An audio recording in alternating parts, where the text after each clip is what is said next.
My sister fired me, replaced me with our MBA cousin. 6 days later. I'm Maeve, 32, a self-taught programmer who built my sister Ariana's tech startup from scratch. For 3 years, I poured everything into creating our platform, working 80-hour weeks until my eyes burned from staring at code. Then, without warning, she fired me and replaced me with our cousin Jackson, who has an MBA but couldn't code his way out of a paper bag. What happened next shocked even me. If you've ever been betrayed by family in business, drop your location in the comments and hit subscribe. Trust me, what happened next taught me the most valuable lesson about family business and standing your ground. Growing up in Seattle, technology was always at the center of our household. Our parents worked for competing tech firms, bringing home industry talk and the latest gadgets. From an early age, the differences between my sister Ariana and me were clear. She was the outgoing one, the natural leader who could convince anyone of anything, while I was the quiet problem solver who preferred the company of computers to people. "Maeve, you understand machines better than anyone I know," my father used to say. "But Ariana understands people. Together you two could change the world." Those words would echo in my mind years later when Ariana first approached me with her business idea. We were close growing up despite our different personalities. 2 years older than me, Ariana always had a plan for everything. While other kids played house, we played company. She was always the CEO, and I was always the inventor creating our imaginary products. It seemed we were destined to build something together someday. My path to programming wasn't traditional. College never felt right to me. After one frustrating year at Washington State, I dropped out, much to my parents' dismay. While Ariana excelled at her prestigious business school, I taught myself to code through online courses, forums, and countless hours of trial and error. "You're throwing your life away," my mother warned when I told her I was leaving college. "Without a degree, you'll never be taken seriously." But I was determined to learn my own way. I started small, building websites for local businesses, then apps, and eventually more complex systems. With each project, my skills grew stronger. While my bank account remained modest, my portfolio became impressive. Meanwhile, Ariana was climbing the corporate ladder with remarkable speed. After completing her MBA at Stanford, she landed a job at McKinsey, advising tech companies on growth strategies. Her career was exactly what our parents had envisioned, and family gatherings became showcases for her achievements. "Ariana just landed the Jenkins account," my mother would announce proudly over dinner.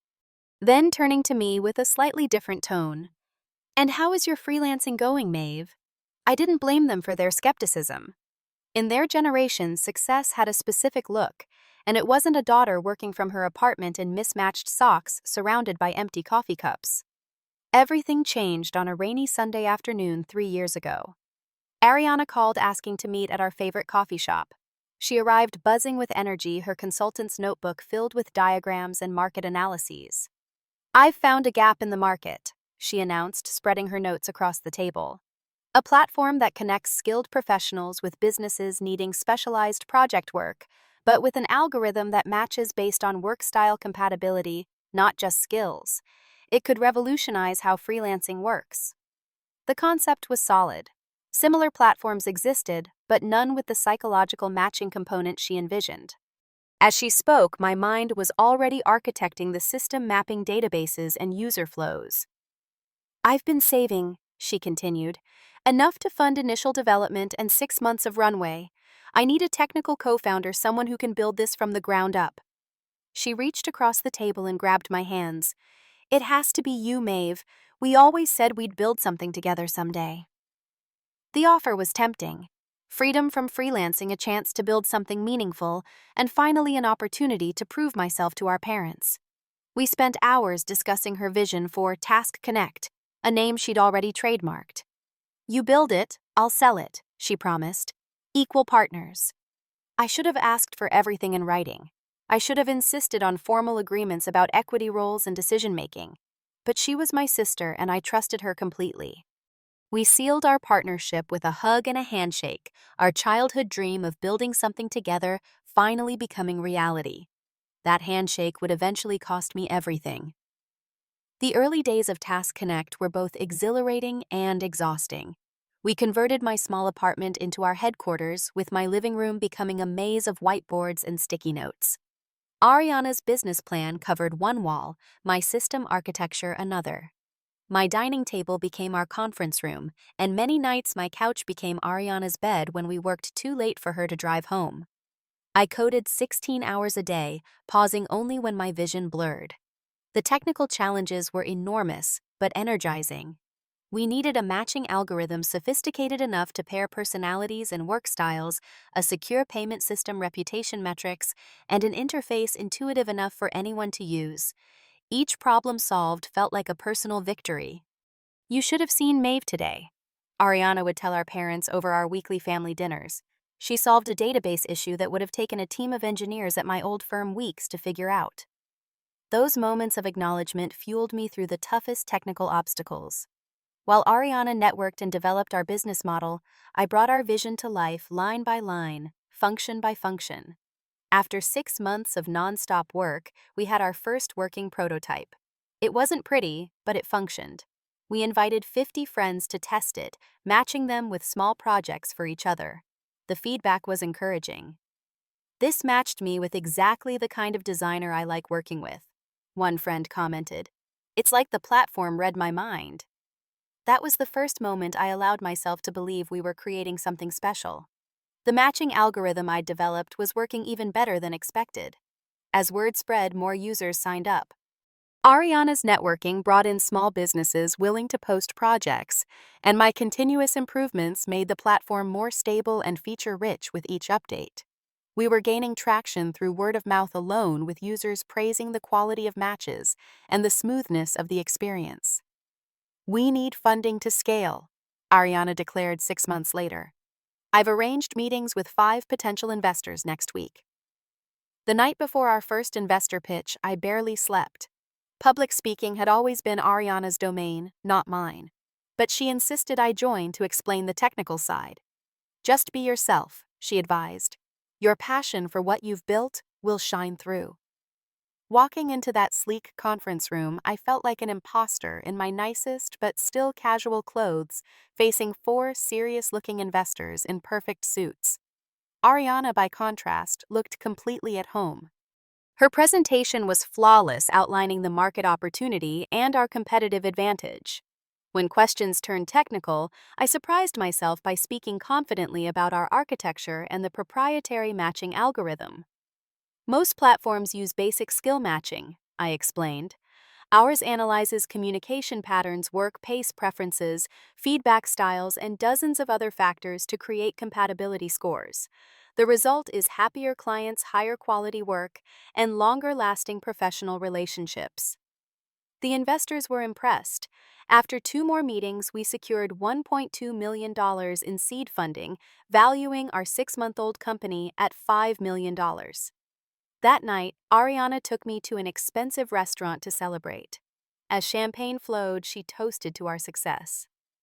"To Task Connect's brilliant technical mind," she said, raising her glass. "Without you, none of this would be possible." I beamed with pride, missing how she had subtly positioned me as the technical talent rather than the co-founder.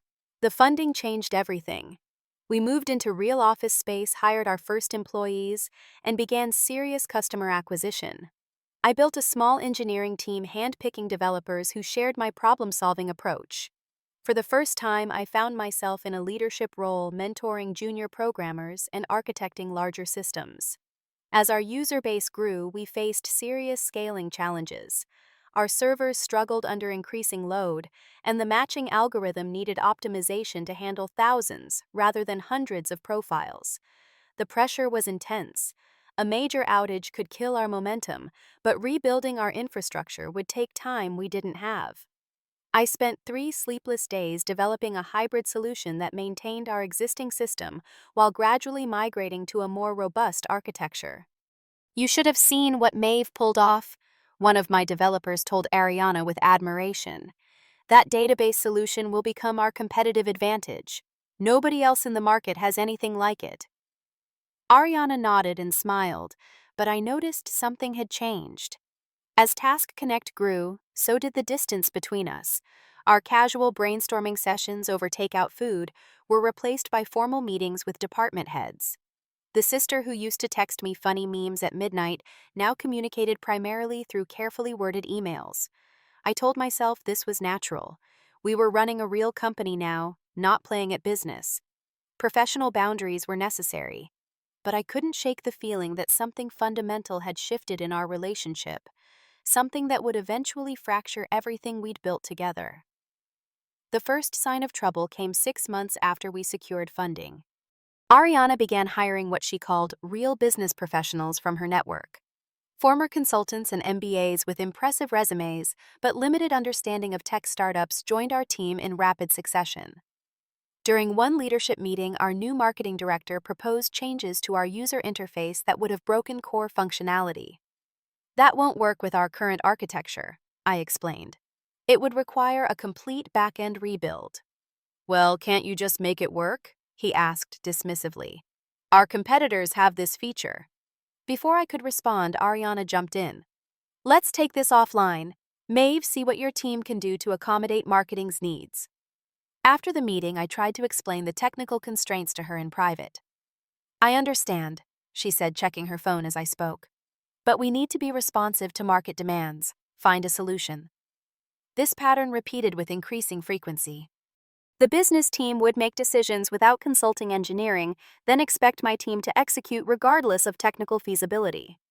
The collaborative environment we'd started with was eroding into a hierarchy where tech was expected to serve business, not partner with it. A deeper rift formed when Ariana organized a company retreat, but scheduled the technical planning sessions during times when I had immovable commitments with our largest client. I can't change the schedule now, she said when I pointed out the conflict. The venue is booked. Have one of your senior developers represent engineering. I sent Tracy, my most experienced engineer, who returned frustrated. They didn't listen to anything I said, she reported. The business team had already decided on Q3 priorities. We were just there to be told what to build. Then came the family dinner that changed everything. Our parents had invited us along with various aunts, uncles, and cousins to celebrate my father's birthday. Ariana arrived late, apologizing profusely but glowing with news. Task Connect just got shortlisted for Startup of the Year, she announced to the table. As our family erupted in congratulations, I noticed our cousin Jackson paying particular attention. Jackson was Ariana's age with an MBA from Wharton and a resume featuring short stints at several well-known companies. He'd always been charming, but in my observation rarely stayed with any project long enough to deliver meaningful results. After dinner, I overheard him talking to Ariana in the kitchen. The technical side has always interested me, he was saying. I've been taking some coding boot camps on the side.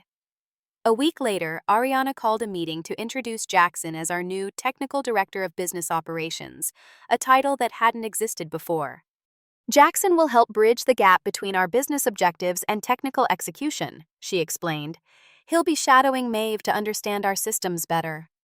Shouldn't you have discussed this with me first? I asked her privately afterward. It's an operational decision, not a technical one, she replied coolly. Besides, he's family. He'll be loyal to our vision.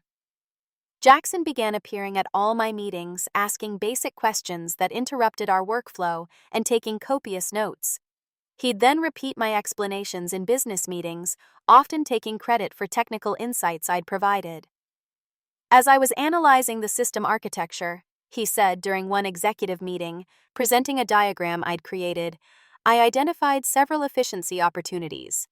Ariana nodded approvingly, seemingly forgetting she'd seen me present the same information a week earlier.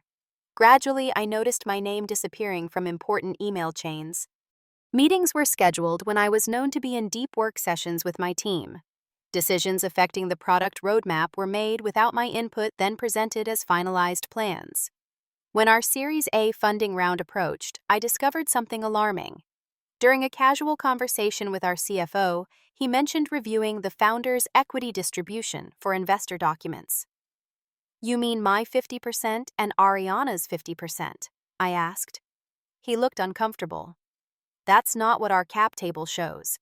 You're at 15%, Ariana at 70%, with the rest distributed among early employees and advisors. Shocked, I confronted Ariana in her office, showing her our original napkin sketch where we'd written 50-50 partners and circled it.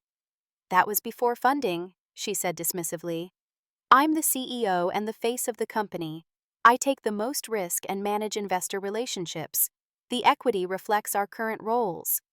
Current roles? I built this entire platform. The matching algorithm that differentiates us is my creation.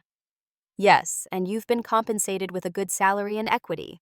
But business reality is different from family sentiment, Maeve. The board approved this structure months ago. I left her office feeling like the ground had shifted beneath me. The sister I trusted had fundamentally altered our agreement without discussion. Worse, she'd done it so smoothly that it had been formalized without my knowledge. The final breaking point came during a crucial meeting with a potential lead investor for our Series A round. The investor, a technically sophisticated venture capitalist, asked pointed questions about our architecture and scalability plans. Jackson attempted to answer but quickly got out of his depth. When he claimed our matching algorithm used proprietary AI, it didn't. I felt compelled to correct him. "Actually, we use a sophisticated heuristic approach with multiple weighted variables."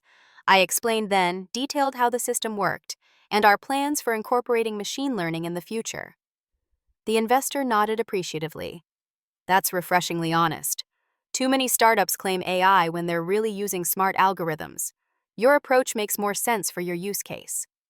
After the meeting, which ended with the investor expressing strong interest, Ariana pulled me aside, her expression tight. "You undermined Jackson in there. He was handling it." "He was giving incorrect information about our core technology," I countered. The investor clearly valued accuracy. "Jackson is presenting our strategic vision. Technical details can be adjusted later." "Technical details are our strategic vision. Our matching capability is why users choose us." She sighed. "You're missing the bigger picture as usual. This is why technical people shouldn't handle business conversations." I went home that night with a growing sense of dread. The sister who had once valued my expertise now seemed to view it as subordinate to business concerns, no matter how misguided. Worse, she was positioning Jackson with his surface-level technical knowledge as equally authoritative. What I didn't realize was that the conversation had already progressed much further than I imagined. Decisions had been made, plans had been set in motion, and my role in the company I had helped create was about to change dramatically. 3 days after the investor meeting, Ariana texted me, "Coffee tomorrow. Need to chat about some organizational changes. The usual place, 9 a.m. Her casual tone didn't trigger any alarms. We'd had dozens of coffee meetings to discuss company direction. I arrived at our favorite cafe, a cozy spot where we'd first sketched Task Connect on napkins, feeling optimistic about clearing the air. Ariana was already seated at a corner table, dressed impeccably in a designer suit that made my casual office wear feel suddenly inadequate. More surprisingly, a man in a crisp blue suit sat beside her, a leather portfolio on the table before him. "This is David Mercer," Ariana said as I sat down. "Task Connect's legal counsel." "We have company counsel now?" I asked, the first prickle of unease running up my spine. "Several weeks now," she replied. "Given our growth, the board felt it necessary." No one had informed me of this decision. No board discussion I'd been part of had included hiring legal counsel. David slid a document across the table. "We'll get right to it, Ms. Sullivan. Task Connect is restructuring its technical department." "Restructuring? What does that mean?" I looked to Ariana, but she was studying her manicure. "The company is eliminating your current position," he continued in a detached tone. "Given the company's evolution, we're implementing a more traditional technical hierarchy with clearly defined roles." The cafe noise faded to a distant hum as I processed his words. "You're firing me from the company I co-founded." Ariana finally met my eyes. "Not firing, restructuring. Your contributions have been valuable, but Task Connect needs different leadership for its growth phase. We're offering a generous severance package." David pushed another document forward. 6 months salary, health benefits continuation, and accelerated vesting of your current equity. In exchange, we require a standard non-disclosure agreement and non-disparagement clause." My hands shook as I flipped through the pages. This is insane. I built Task Connect. The matching algorithm is my creation. The architecture is my design. All work performed as a company employee belongs to Task Connect, David stated flatly, as clearly outlined in your employment agreement. Employment agreement, I'm a co-founder. Your role was formalized as Chief Technology Officer, an employee position during our first funding round, Ariana said. You signed the paperwork. I remembered the stack of documents she'd had me sign late one night as we prepared for funding. She'd summarized them as standard founder agreements, while I was deep in coding a critical update. I'd trusted her and signed without reading every page, a mistake I now realized was catastrophic. Who's taking over technical leadership? I asked, already knowing the answer. Jackson has agreed to step in as CTO, Ariana replied. His combination of business acumen and technical knowledge is what we need at this stage. Jackson couldn't debug a simple script without Google, I said incredulously. He's been here 3 months and still doesn't understand our basic architecture. He brings a fresh perspective, Ariana countered, and he communicates technical concepts in ways business stakeholders and investors understand. You mean he uses buzzwords without substance? David cleared his throat. If you choose not to accept the severance package, the company will still proceed with termination, but without the additional benefits. The betrayal was so complete, so calculated that I struggled to form words. This wasn't a spur-of-the-moment decision. They had planned this, prepared legal documents, and strategized how to remove me with minimal resistance. Why? I finally asked Ariana. After everything we built together, why like this? For a moment, her composed facade cracked. This isn't personal, Maeve. It's what's best for Task Connect. You're brilliant with code but resistant to business realities. We can't scale with that mindset. You could have talked to me. We could have worked through our differences. We tried. You wouldn't listen. She straightened her shoulders. This is happening. The board has approved it unanimously. A board I'm supposedly on. You missed the last meeting. Because it was scheduled when I was resolving the server outage. The outage I warned would happen if we pushed the update on Jackson's accelerated timeline. David slid a pen toward me. We'll need your answer today. Company security protocols require immediate action for departing executives. In that moment, I saw with perfect clarity what Task Connect had become, and what my sister had become along with it.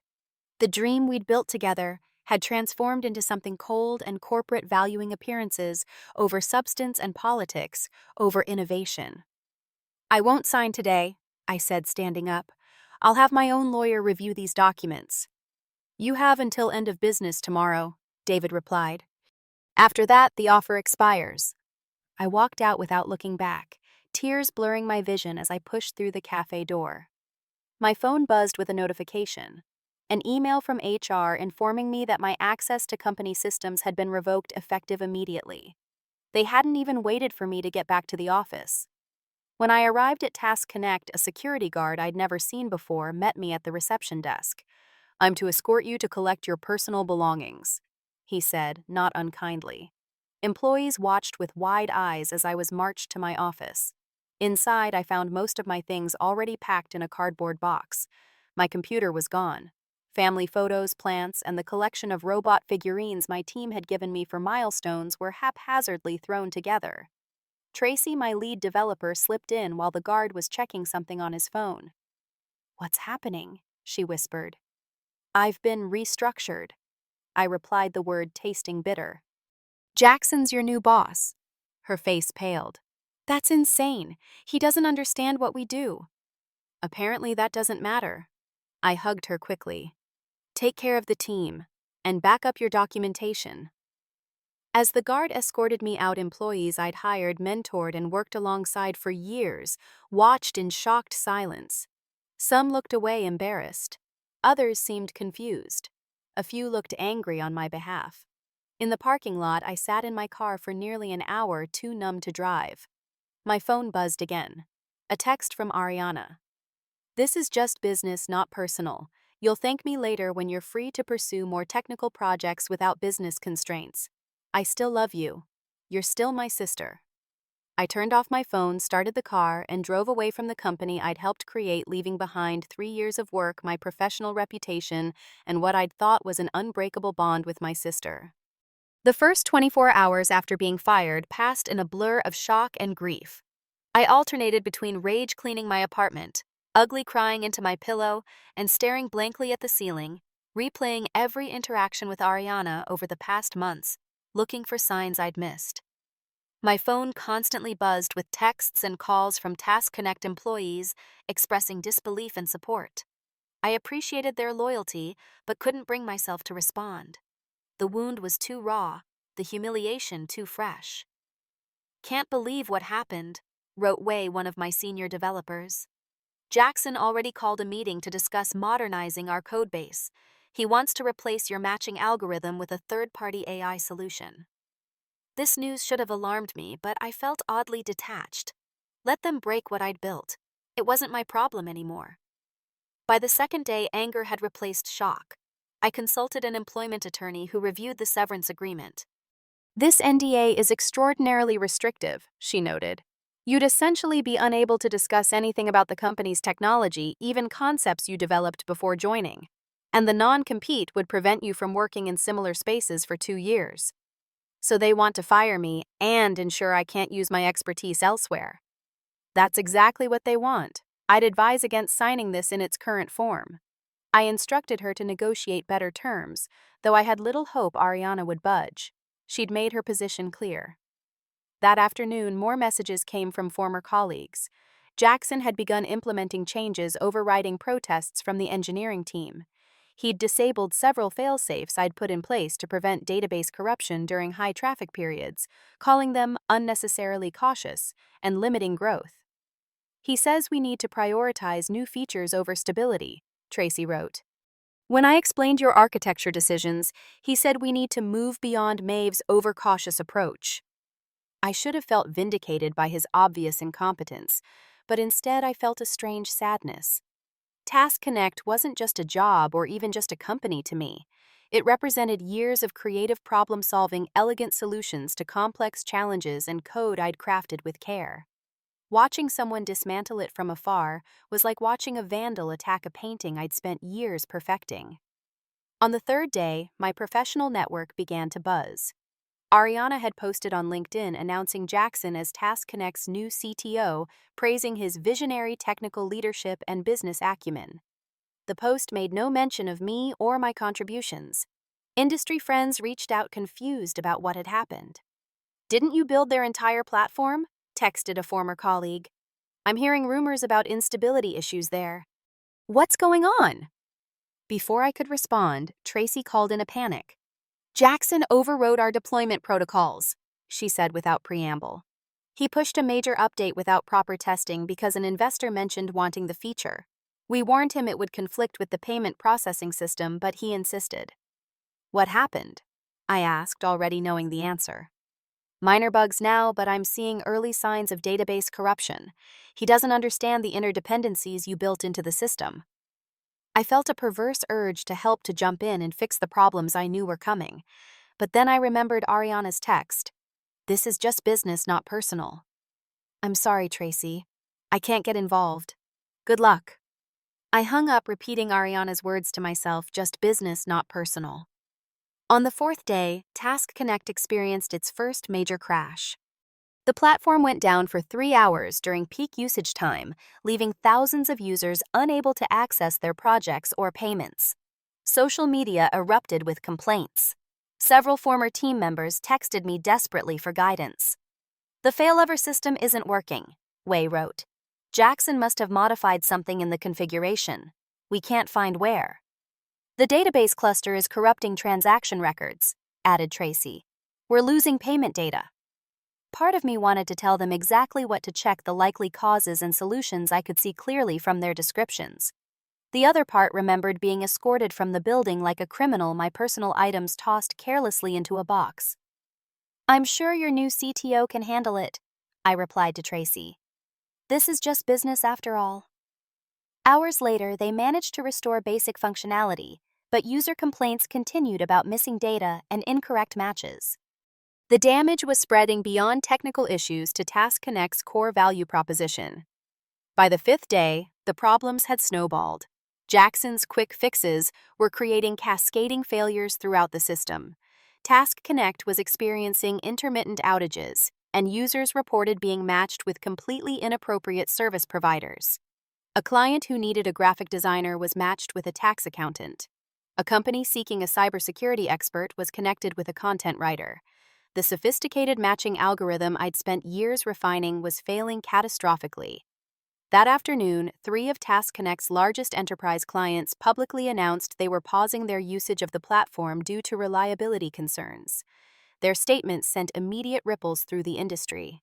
TechCrunch published an article titled, "Task Connect's Technical Meltdown, a Cautionary Tale of Leadership Changes." I read it with a strange mix of vindication and sadness. The reporter had pieced together that Task Connect's technical co-founder had recently departed, though they didn't name me specifically. They quoted anonymous sources describing a hasty transition to less experienced technical leadership and fundamental changes to a previously stable architecture. On the 6th day, the situation reached critical mass. Task Connect's platform was down more than it was up. Users couldn't access their accounts, payments were failing, and the matching system was essentially random. Social media was flooded with complaints and memes mocking the platform's sudden incompetence. More concerning for Ariana major investors were publicly expressing concern. Task Connect's lead investor posted a carefully worded statement about monitoring the current technical challenges and working closely with management to restore service quality. In startup terms, this was the equivalent of parents announcing they weren't angry, just disappointed. It signaled serious trouble behind the scenes. That evening, my phone rang with an unfamiliar number. Against my better judgment, I answered. Maeve Sullivan. This is Michael Jang from Horizon Ventures. I recognized the name immediately. Michael was the lead partner at Task Connect's primary investment firm. I hope you don't mind me contacting you directly, he continued. We need to discuss Task Connect's current situation. I'm no longer with the company, I replied neutrally. You should speak with Ariana or Jackson. We've spoken extensively with both, he said, his tone conveying exactly how those conversations had gone. We understand you were recently repositioned within the company. If by repositioned you mean fired and escorted out by security, then yes, he sighed. I suspected as much. The story we received was quite different. Ariana indicated you had stepped back voluntarily to pursue other interests. This revelation shouldn't have hurt after everything else, but it did. That's completely false. I thought so. Look, I'll be direct. Task Connect is in serious trouble. The platform is failing, clients are leaving, and our investment is at risk. The technical leadership clearly doesn't understand the system architecture you built. That's unfortunate, I said, working to keep my voice steady. But as I was repeatedly told, business decisions sometimes require difficult changes. Maeve, he said, dropping the formality. I know you care about what you built. We'd like to bring you back as a technical consultant to stabilize the platform. For a moment I was tempted. Despite everything, I did care about Task Connect. But then I remembered sitting in that cafe being coldly informed that my creation, my passion, and my position were being taken away. I'm not interested in consulting, I replied. If you want my involvement, I have terms. Name them. CTO position with full authority over technical decisions, 30% equity restored retroactively, a seat on the board, and public acknowledgement of my role as co-founder and technical architect of Task Connect. The line went silent for a moment. Those are significant demands. They reflect my significant contributions. Without me, there is no Task Connect, as you're discovering. The board would need to approve this, and Ariana made her choice. Now you need to make yours. My offer expires at noon tomorrow. I hung up, heart pounding. I had never been so direct, so demanding in my professional life. It felt terrifying and exhilarating at once. An hour later, my phone buzzed with a text from Michael. Emergency board meeting tomorrow 10 a.m. Can you attend? I replied with a single word, yes. Walking into Task Connect's conference room the next morning felt surreal. Just 1 week earlier, I'd been escorted from this building by security. Now I was returning at the invitation of the board wearing my most professional outfit and carrying a folder of documentation I'd prepared overnight. The atmosphere was tense. Board members sat silently around the table, faces grim. Michael nodded respectfully as I entered. At the head of the table sat Ariana, looking uncharacteristically disheveled, dark circles under her eyes suggesting sleepless nights. Beside her, Jackson fidgeted nervously with his pen, his confident facade cracked. "Thank you for coming, Maeve," Michael began formally. "As you know, Task Connect is facing significant technical challenges. The board has called this emergency meeting to address the situation." Ariana's eyes flashed with anger. "We have the situation under control. Jackson has identified the core issues and has a plan to resolve them." "Your platform has been down for 12 hours, responded another board member. "Major clients are publicly announcing their departure." "Under control is not how I would describe it." Michael turned to me.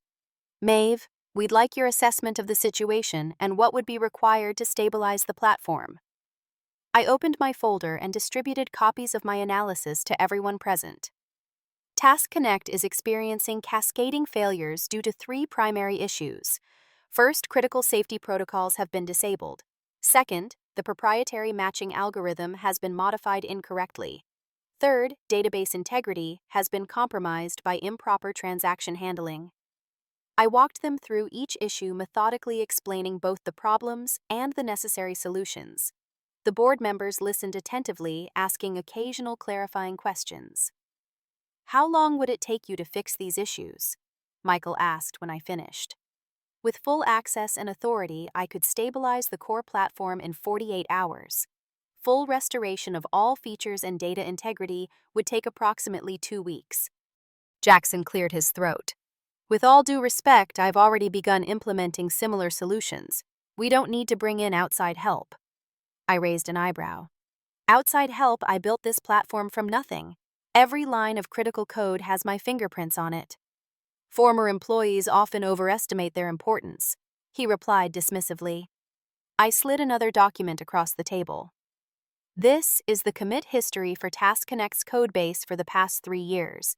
92% of the core architecture and 78% of all production code was written by me or directly supervised by me." The board members examined the document, eyebrows raising as they absorbed the information. "Additionally," I continued, "the proprietary matching algorithm that differentiates Task Connect from competitors is based on research I conducted before the company was even formed. I have the original notebooks and prototypes to prove it." Michael looked at Jackson. "Do you have the capability to resolve the current issues without Maeve's assistance?" Jackson's confidence finally crumbled. "The system is more complex than I initially understood. Some of the architecture decisions aren't conventionally documented." "Because they're proprietary innovations," I interjected. "Not standard approaches you'd find in a coding boot camp." Ariana finally spoke, her voice tight. "What exactly are you proposing, Maeve?" "I've already communicated my terms to Michael. CTO position with full technical authority, 30% equity, board seat, public recognition as co-founder." "That's outrageous," she snapped. "You're taking advantage of a temporary crisis." "A crisis you created by firing the person who built your product," I replied evenly. "And I'm not asking for anything I didn't deserve from the beginning." The board excused us to deliberate privately. Ariana, Jackson, and I waited awkwardly in the hallway, not speaking. After 45 minutes, we were called back in. Michael addressed us. "The board has reached a decision. Given the critical nature of the situation and Maeve's unique knowledge of the platform, we are approving her terms with slight modifications." He outlined the details. I would be reinstated as CTO with full technical authority. My equity would be increased to 25%, taken partially from unallocated shares and partially from Ariana's portion. I would join the board immediately. The company would issue a press release acknowledging me as technical co-founder. "Additionally," he continued, "we're restructuring leadership responsibilities. Ariana will remain CEO, but will focus on client relationships and business development. Operational decisions will require joint approval from both founders." Ariana's face was a mask of controlled fury, but she nodded stiffly. If that's the board's decision. One more thing, Michael added. Jackson will be transitioning to a business development role effective immediately. Jackson looked relieved rather than disappointed. Perhaps he'd recognized how out of his depth he truly was. As the meeting concluded, people filed out quickly, leaving Ariana and me alone in the conference room. The silence between us felt heavier than any words. You won this round, she finally said, gathering her papers. This wasn't a competition, Ariana. We were supposed to be partners. Partners? She laughed bitterly. You never understood what it takes to run a business. The compromises, the politics, the constant pressure from investors. You got to be the pure technologist while I dealt with all the messy realities. You should have talked to me. We could have figured it out together. Would you have listened? Every time business needs conflicted with your technical vision, you chose your vision. Because sometimes the business people were wrong, I replied. Technology isn't just a tool for business. Sometimes it should lead the way. She stood to leave but paused at the door.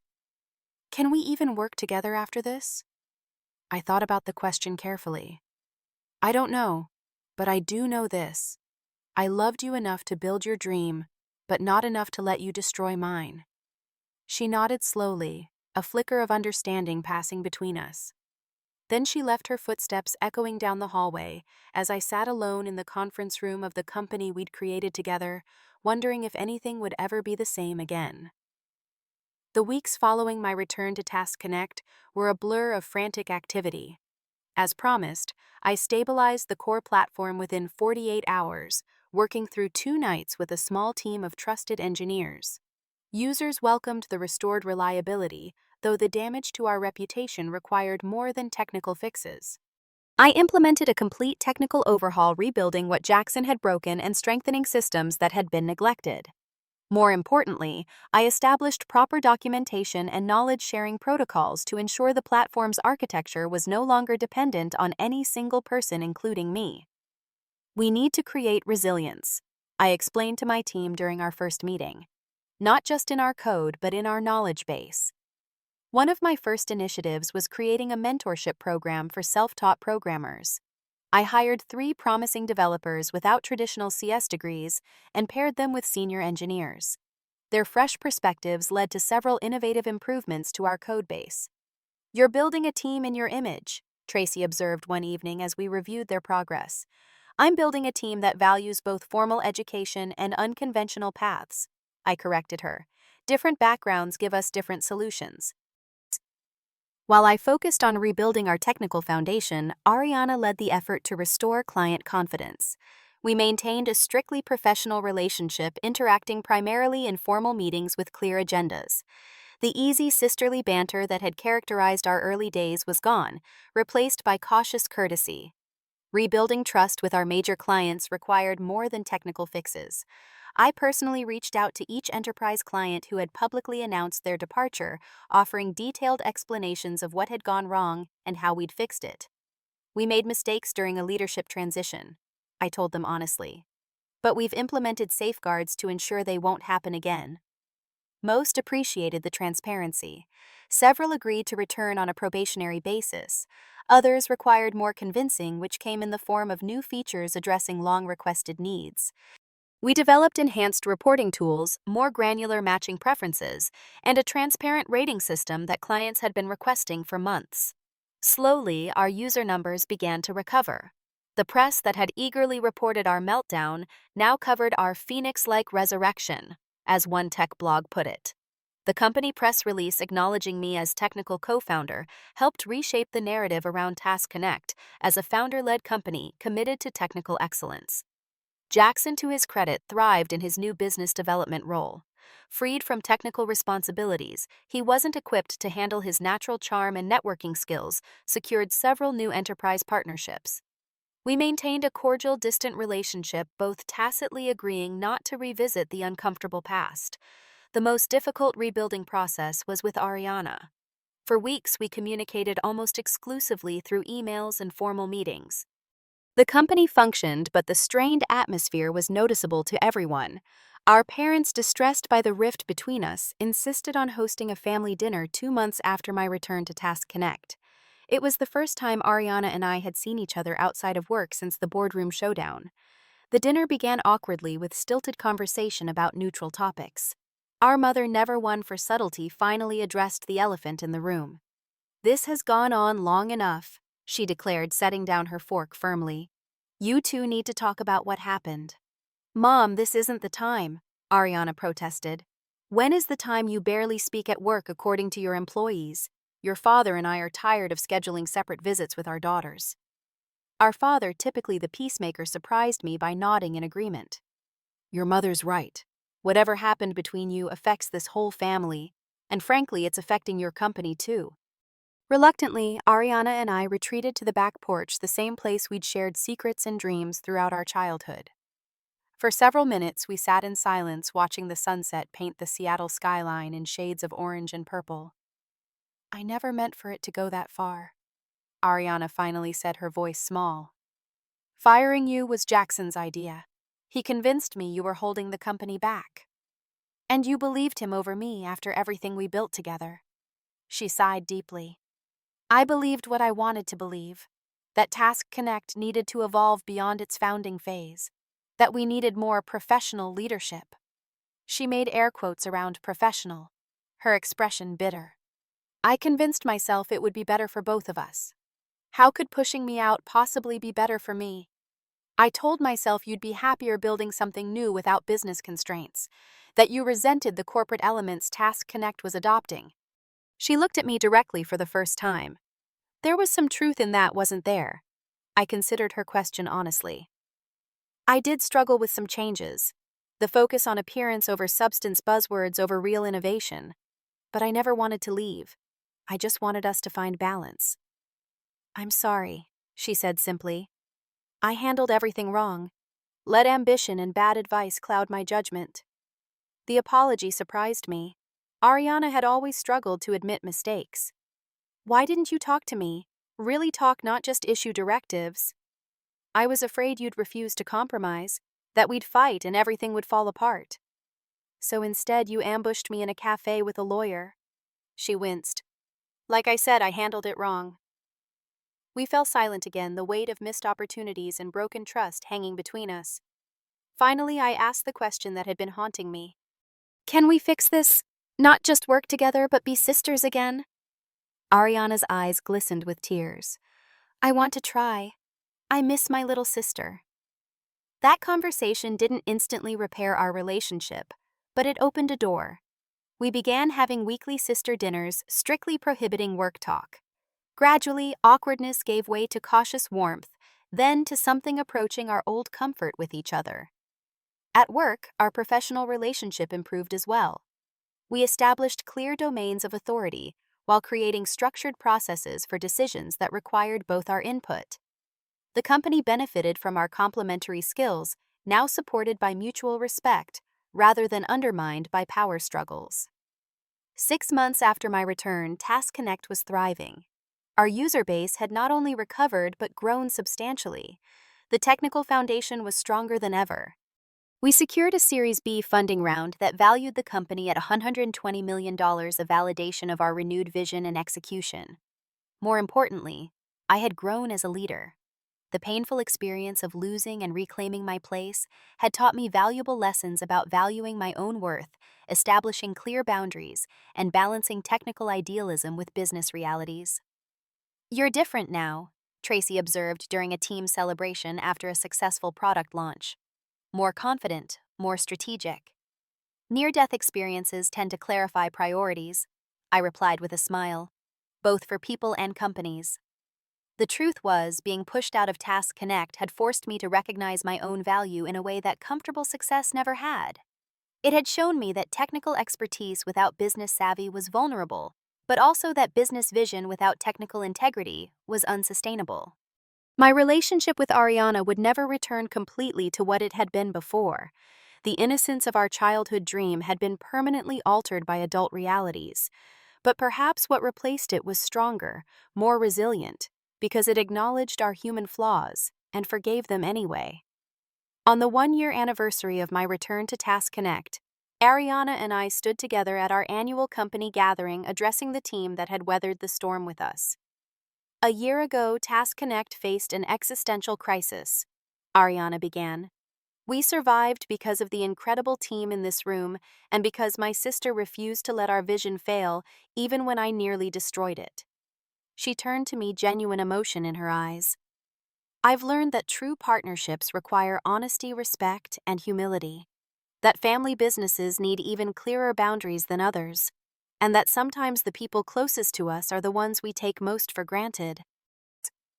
As she handed me the microphone, I reflected on everything that had transpired. The betrayal had been devastating, but the recovery had made both Task Connect and me stronger. Perhaps being pushed off a cliff had taught me that I had wings all along. The past year has taught me that contracts matter even with family, I told the assembled team.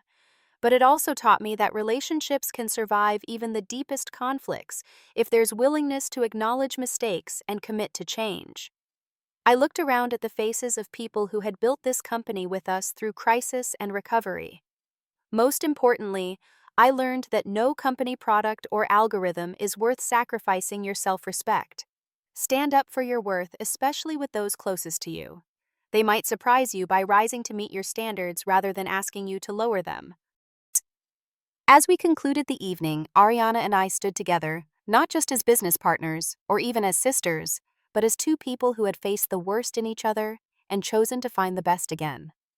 Have you ever experienced betrayal in your family business or had to stand up for yourself against someone you love? I'd love to hear your stories in the comments. If this journey resonated with you, please like, subscribe, and share this video with someone who might need to hear that. Standing their ground can lead to better relationships, not worse ones. Thank you for listening to my story, and remember, sometimes the hardest boundaries to set are the ones that ultimately save our most important relationships.